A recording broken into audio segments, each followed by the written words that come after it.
When a wealthy restaurant owner throws out a couple on their anniversary, he thinks he's protecting his empire of elegance, until their true identities turn his world upside down.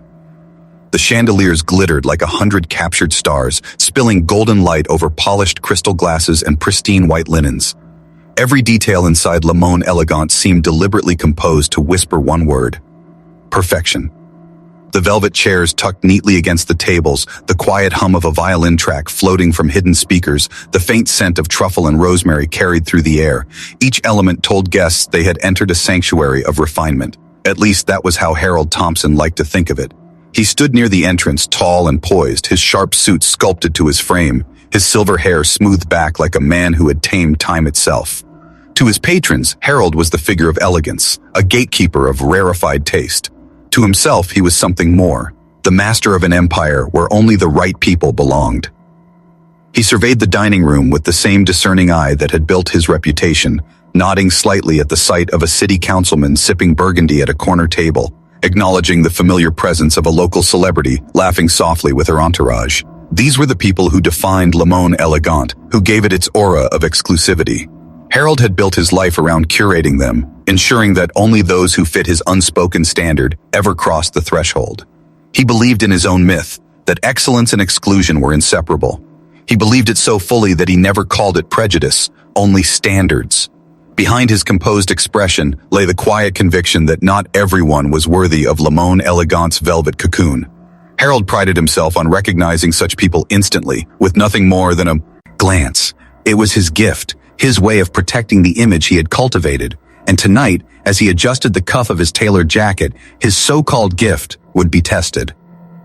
The door opened, and Harold's gaze sharpened. A couple stepped inside, and for a fleeting moment they seemed to belong to the golden tableau. Him in a sleek black suit that framed his broad shoulders, her in a deep red gown that moved like liquid flame as she walked. Their posture radiated confidence, their presence refined, almost regal. Yet as Harold's eyes took them in, the warmth of his practiced smile faltered. His gaze lingered on their skin, dark, unmissable, and though his lips soon stretched back into civility, the judgment had already crystallized. Marcus and Olivia Daniels. Their very arrival felt, to Harold, like a disruption. He greeted them with polished courtesy, his voice smooth as glass, but behind it throbbed a resistance he dared not show. "Good evening, do you have a reservation?" "Yes, under Daniels," Marcus replied, his tone steady, his smile genuine. The maitre d' confirmed it with a nod, but Harold barely concealed his disappointment.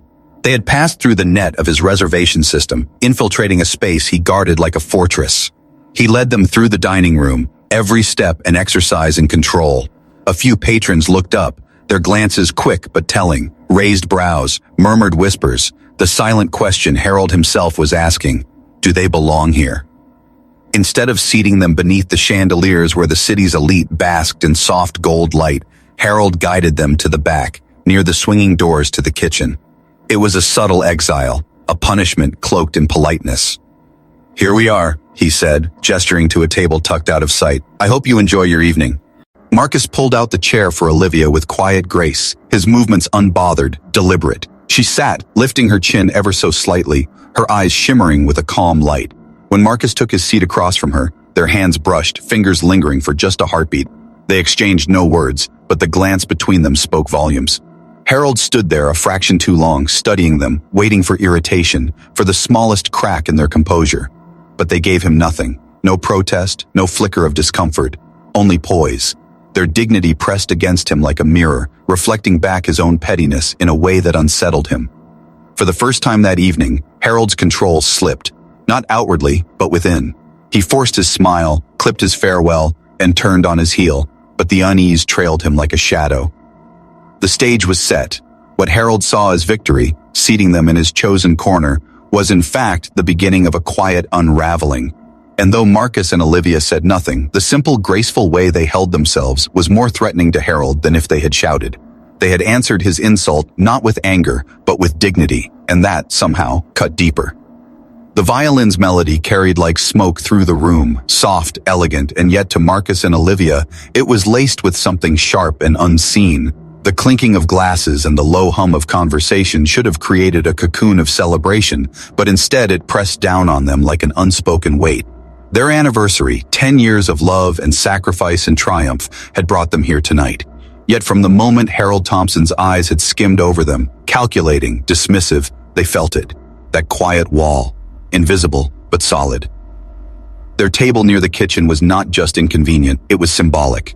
Each time the doors swung open, the clang of pots and the hiss of steam spilled into the air, intruding on the soft luxury enjoyed by those seated beneath the chandeliers. The other patrons basked in golden light, their laughter unbothered, their plates arriving swiftly under silver domes. But Marcus and Olivia sat in the half-shadows, waiting.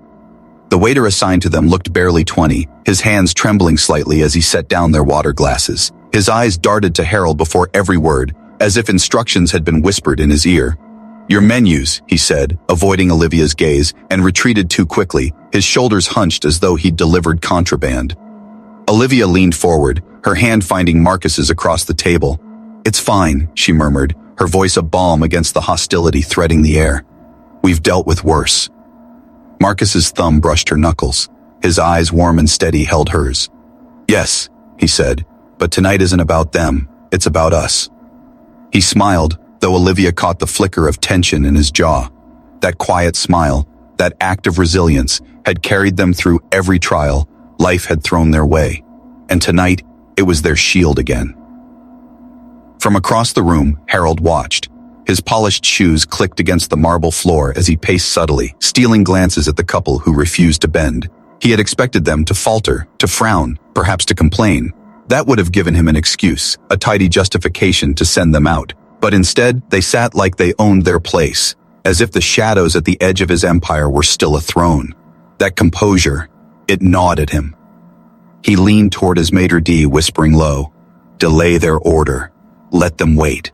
The maitre d', seasoned in Harold's brand of subtle cruelty, gave a tight nod. Minutes stretched into 20, other tables filled with laughter as their appetizers arrived, while Marcus and Olivia's remained conspicuously absent. The violin song seemed to mock the passing of time. Olivia glanced at her empty plate, then back at Marcus. "Do you think he's doing this on purpose?" Marcus's lips curved into a faint smile, but his eyes were sharp. "Of course he is. But let him. We're not here for his approval." Their unity was unshakable, a quiet defiance that filled the air more loudly than raised voices ever could. Every soft smile, every patient glance between them became its own rebellion. And that rebellion stung Harold more than any confrontation. His empire, built on the illusion of control, was suddenly fragile against two people who simply would not be moved. He could feel the balance of the night tilting, though he didn't yet understand how dangerous that tilt could become. When the appetizers finally arrived, the waiter's hand shook as he set them down. "Sorry for the delay," he mumbled. "No problem," Marcus replied smoothly, his smile kind but unwavering. The kindness wasn't weakness, it was power.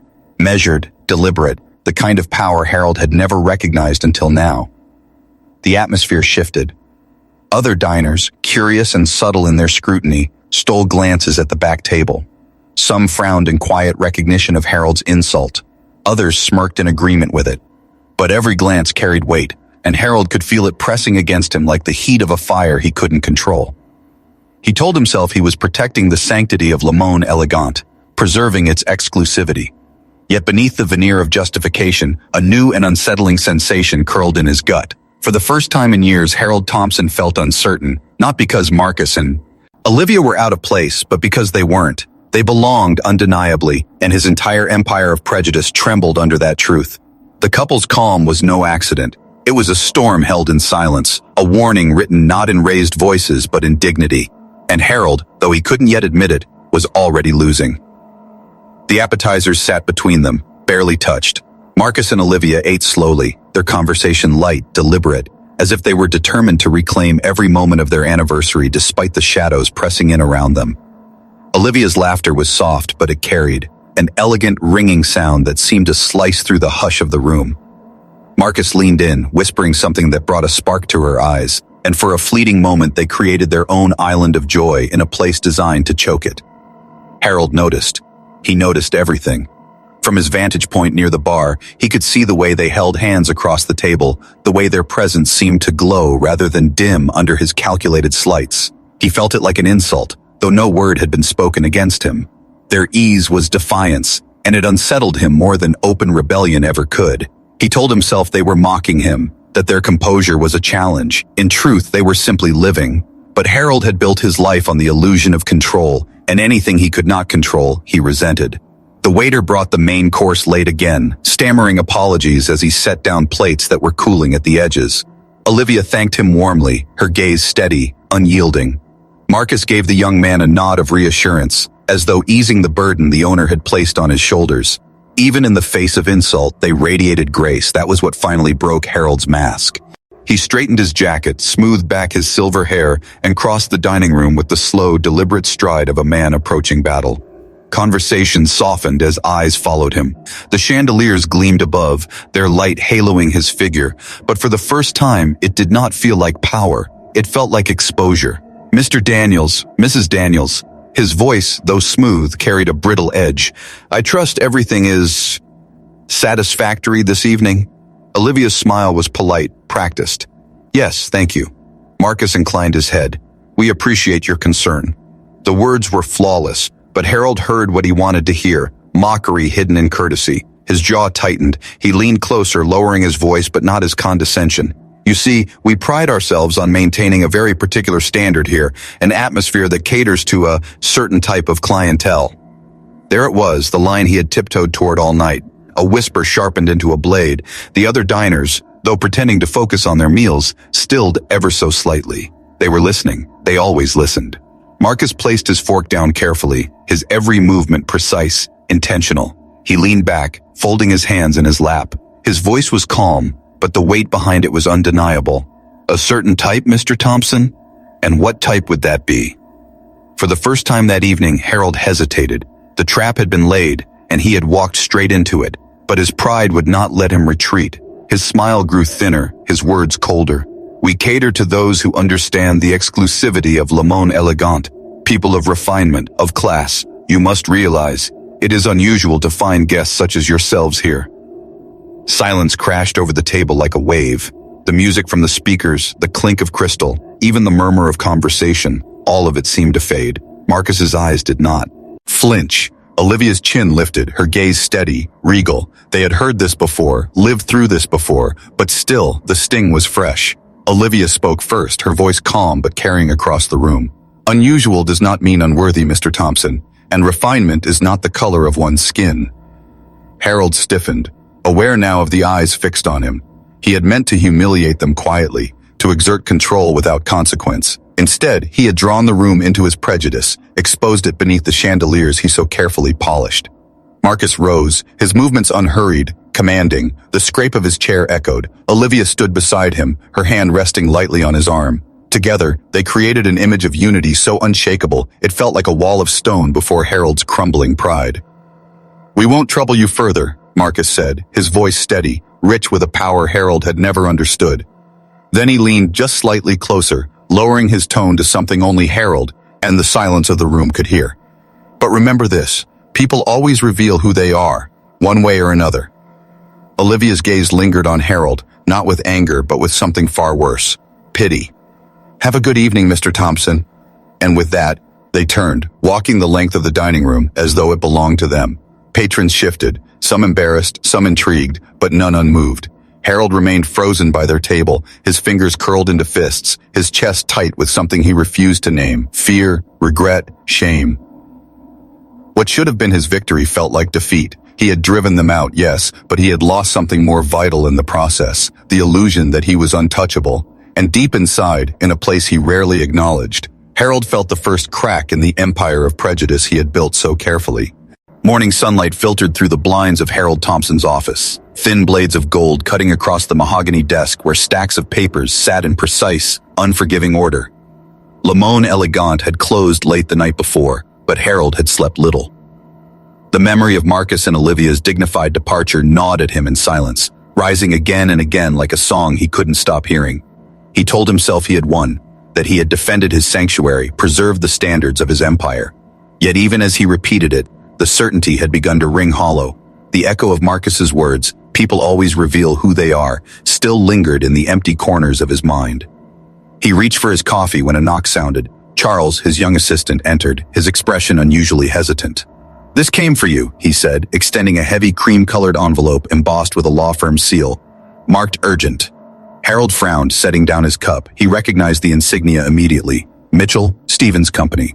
They did not deal in trifles. They represented magnates, developers, Fortune 500 kings.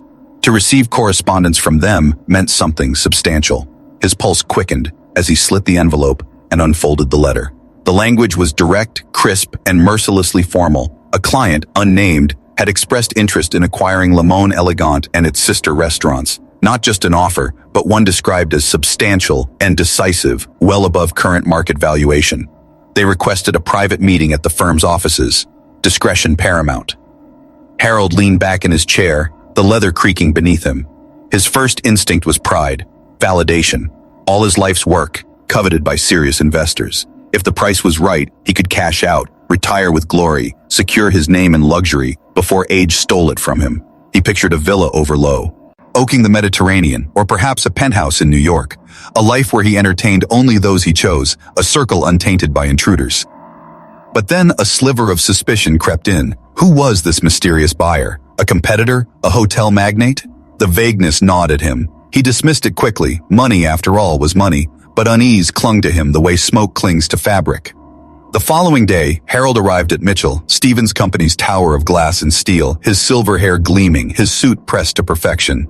The receptionist guided him into a conference room with sweeping views of the skyline. It was the kind of room where fortunes shifted, where power was not spoken but implied. Harold felt invigorated by it, standing tall as he smoothed his tie. This was his arena. The door opened. He turned, expecting a senior partner, a venture capitalist, perhaps a celebrity investor. Instead, two figures stepped through with a composure that froze Harold where he stood. Marcus Daniels in a tailored charcoal suit, commanding without effort, and Olivia Daniels in a sleek emerald dress that shimmered under the morning light, her gaze calm, unblinking. For a long moment, Harold's breath caught. The world seemed to tilt. The couple he had humiliated days earlier now stood at the head of the table, flanked by a team of attorneys and financial advisors. "Mr. Thompson," Marcus said smoothly, offering a polite nod. "Thank you for meeting with us. We appreciate your time." Olivia's smile was courteous but edged with steel. "Please, have a seat. We have much to discuss." Harold lowered himself into a chair almost mechanically, his mind scrambling. His composure threatened to crack, but pride kept his jaw firm, his expression neutral. "You?" he managed finally, the words slipping out before he could stop it. Marcus's eyes glinted with quiet amusement. "Yes, my wife and I are the clients behind this offer. We've built a portfolio of luxury establishments across the country. Limon Elegant caught our attention, both for its reputation and for our recent personal experience." The last words landed like a knife pressed gently against Harold's throat. He forced a smile, thin and brittle. "You mean your anniversary dinner?" Olivia's gaze never wavered. "That, and the way we were treated." The silence that followed was deliberate. The lawyers shuffled papers, the city stretched endlessly beyond the windows, and Harold realized with sudden clarity the game had shifted. He was no longer the gatekeeper, he was the one on the outside. Marcus folded his hands on the table. "We are prepared to offer you a deal well above market value, immediate transaction, generous terms, but there are conditions." Harold's mouth was dry. "Conditions? You step away entirely," Olivia said, her voice calm but resolute. "No public statements, no lingering involvement, and you agree never to open another restaurant of this caliber again." The words struck Harold like blows. This was not just a purchase, it was an exile. "And if I refuse?" His voice betrayed the faintest tremor. Marcus leaned forward, his tone low but razor sharp. "Then we walk away, and we tell the world exactly why. Your investors, your patrons, the press, everyone will know what happened that night. In today's world, stories like that travel fast. Do you really want your legacy reduced to one headline?" Harold's throat constricted. In an instant, he saw it all. The scandal, the empty tables, the investors fleeing, his empire crumbling not in silence, but in shame. For the first time in decades, Harold Thompson felt powerless. And as he stared at the couple across from him, dignified, composed, implacable, he understood something terrifying. The same people he had dismissed as yun, worthy now held his future in their hands. The chandeliers of Limon Elegant had never felt so far away. Harold Thompson had always considered himself a man who controlled outcomes, Deals bent to his will, investors yielded to his calculations, employees bowed to his authority. Yet now, seated at the long glass table in Mitchell, Stevens Company's immaculate boardroom, he felt like a child locked in a game he no longer understood. Marcus and Olivia Daniels sat opposite him, their lawyers sliding contracts across the polished surface with the steady confidence of victors. The words they had spoken hours earlier clanged in Harold's mind like an iron bell. Step away entirely. No statements, no lingering involvement. Never again open another establishment of this caliber. They weren't buying his restaurants. They were stripping him of identity. Harold swallowed the dryness in his throat, forcing a smile that felt stretched and false. "I'll admit," he said, his voice brittle, "the offer is generous, but these conditions, they're unusual, unreasonable even." Marcus's eyes narrowed slightly, but his tone remained calm. "Not unreasonable, Mr. Thompson. Necessary." Olivia leaned forward, her voice even, precise. "We have no interest in attaching ourselves to prejudice. We want the restaurants, not the shadow of your reputation. You step away cleanly, or you don't step away at all." Her words hit Harold with the weight of a verdict. He tried to protest, to summon the practiced rhetoric that had carried him through decades of negotiations, but nothing seemed to land. His usual armor of charm and authority felt rusted through. For every angle he tried, Marcus and Olivia had already prepared the counter, their lawyers watching with cold patience. When Harold excused himself to the restroom, gripping the edge of the porcelain sink until his knuckles whitened, his reflection in the mirror startled him. The sharp suit, the silver hair, it was still the image of a man of power, but behind the eyes, he saw panic, fear, the truth Marcus had spoken at dinner. People reveal who they are. And tonight, Harold's reflection was revealing everything he tried to bury. Back in the boardroom, the pressure tightened. His investors had caught wind of the potential sale and were flooding his phone with messages. Richard Foster, the most relentless of them all, had sent a single line that glared on Harold's screen. "We need this. Don't ruin it." Richard and the others didn't know the truth. They saw numbers, profits, exit strategies. They didn't know or didn't care that Harold's hesitation wasn't business. It was pride. If he signed, he wasn't just selling. He was admitting that the people he once dismissed as out of place were, in fact, his successors. He would be remembered not as a pioneer of fine dining, but as the man who lost everything because of his prejudice. Harold tried one last, desperate push.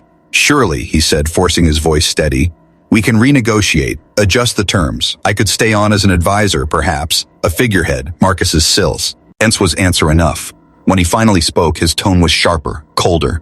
"You had your chance to treat us with respect. You threw it away. There is no place for you in what we are building." Olivia's gaze locked on Harold's, steady as stone.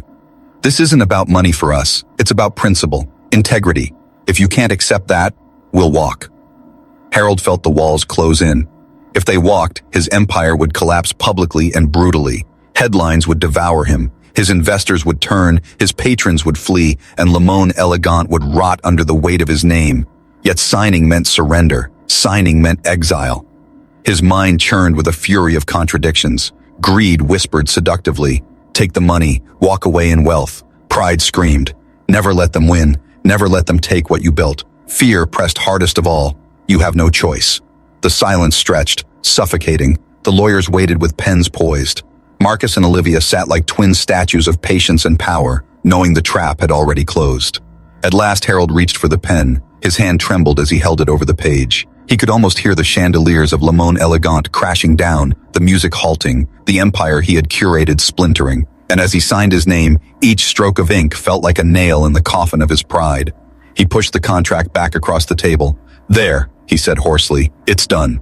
Marcus gave a small, satisfied nod. "Excellent. Our team will handle the transition smoothly." Olivia smiled, her expression softening just slightly.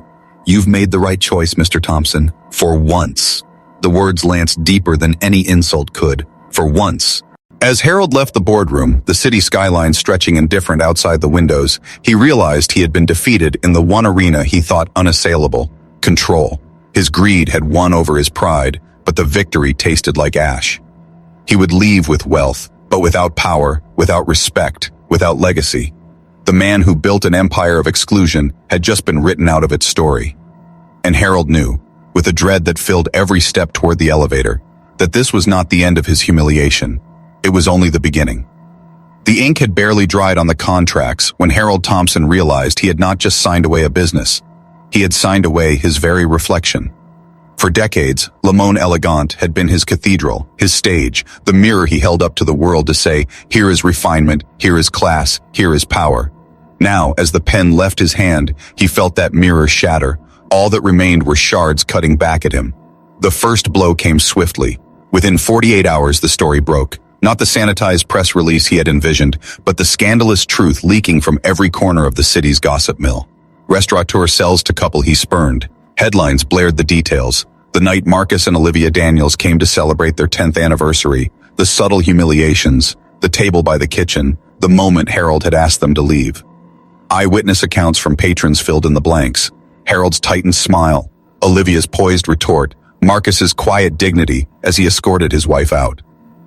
The city was electrified. Le Monde Elegant, once synonymous with untouchable luxury, now carried a new story, a cautionary tale. To some, it was poetic justice. To others, it was scandal. But to all, it was unforgettable. Harold watched his world unravel in real time. Longtime clients canceled reservations. Investors called with clipped voices, demanding answers before cutting ties. Invitations to charity galas, political fundraisers, and elite dinners evaporated overnight. Old acquaintances, those who had once crowded his table for a glass of vintage Bordeaux, suddenly couldn't return his calls. The same city that had once bowed to him now whispered behind his back. What stunned him most were the voices of his former employees. Freed from his shadow, they spoke to the press with a bitterness that stung. Waitstaff recounted the years of subtle discrimination. Black servers kept off the main floor, Latino cooks denied promotions, women dismissed for daring to speak. What Harold had always justified as protecting the brand was now laid bare as prejudice. Each story cemented the narrative, transforming Harold from a figure of respect into a public relic of bigotry. Meanwhile, Marcus and Olivia Daniels stepped into the spotlight with grace. They announced the reopening of Le Monde Elegant under their stewardship, promising not only to preserve its elegance, but to broaden its soul. True refinement, Olivia told a reporter, her emerald eyes steady, doesn't come from exclusion. It comes from dignity, respect, and the belief that everyone deserves to feel welcome. Her words spread like fire, quoted on blogs, reposted on social media, clipped into television segments.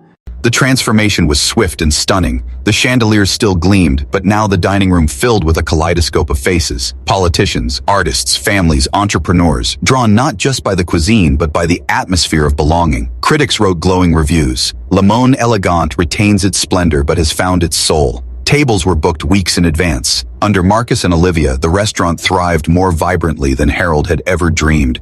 And Harold? He retreated. The money he had earned from the sale sat in his accounts, cold and untouched, but wealth had lost its taste. His name had become a punchline, a warning, a tale told in the same breath as his downfall.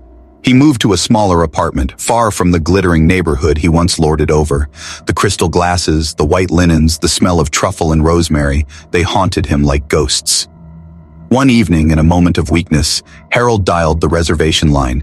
His voice trembled as he gave his name, certain that the weight of who he was, who he had been, would unlock the doors. The hostess, polite but firm, told him the truth. "I'm sorry, Mr. Thompson, we're fully booked. No recognition, no deference.